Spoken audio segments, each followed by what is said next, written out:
Hello from Bug Eye Guy. A client just asked me about grease fittings, wanting to grease the front suspension of his car. So I thought I would make him and all of you a short video about these little Zerk fittings.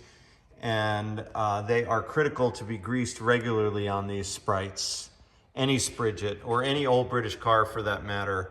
If you don't end up greasing these kingpin bushings, which are inside the swivel axle top and bottom, will wear out, and then you end up with front end play and you have to rebuild the whole front end, which is what we've done here. So here's the top Zerk fitting for the kingpin. You should be able to see that. That's for the upper bushing. And then you can see the lower Zerk fitting on this other side. They're a mirror image, but that's the lower fitting. So you have the upper here and the lower here, and that greases the bushing inside here. There's like a dust tube here with a spring. The grease will ooze out top and bottom. When you get enough in there, it'll ooze out the bottom and the top above. But the basic gist is you just want to make sure you give those a squirt from the grease gun at least every 1,500 miles. The book might recommend something a little different, but I don't think there's any such thing as doing this too frequently. They all seem to wear, so grease is really valuable.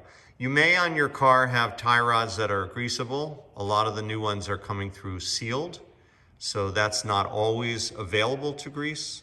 But so we have 1, 2, 3 there, and then there's another one. This is the fulcrum pin for the control arm or the A-arm, and you can see that here. This is a new A-arm, and when it comes, there's the fulcrum pin right there. Now you'll notice there's threads inside there, and that's because this little piece needs to screw in there. And we had a car this week that had nothing in that hole, so it was just open like this. In other words, we want to see that piece I was just showing you like so, with a Zerk fitting on the end. But that car, when we looked at the car on the lift, it just looked like this. And that's because someone probably changed the control arm and didn't know they needed this.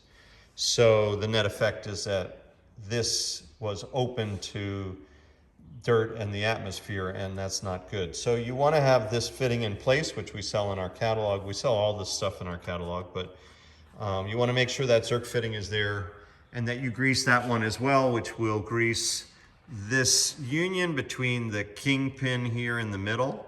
Then you have these cork washers, and so you're greasing the fulcrum pin in this assembly, and that's critical too. So you have end of the A-arm, 2 kingpin bushings, maybe a tie rod end, and those are your key concerns.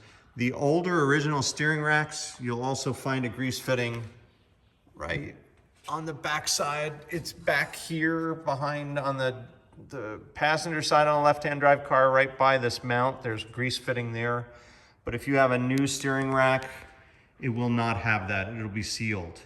So that's one more location. You also have 2 possible U-joint grease fittings. Again, you may have later grease fittings, later sealed U-joints that don't have grease fittings. The one on the back of the U-joint, I might as well show you, would be here on this. I don't have a wheel. Here, let's see if I can turn this for you.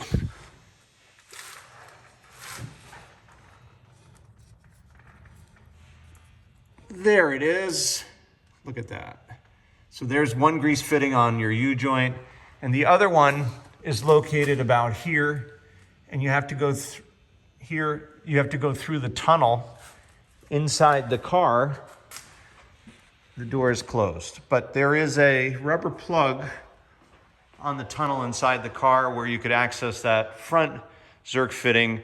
But again, if they've been changed, this happens to be an original car, so it still has the old U-joints. If they've been changed, you might find there's no Zerk fitting at all. And those are the key grease points on your Spridget from Bug Eye Guy.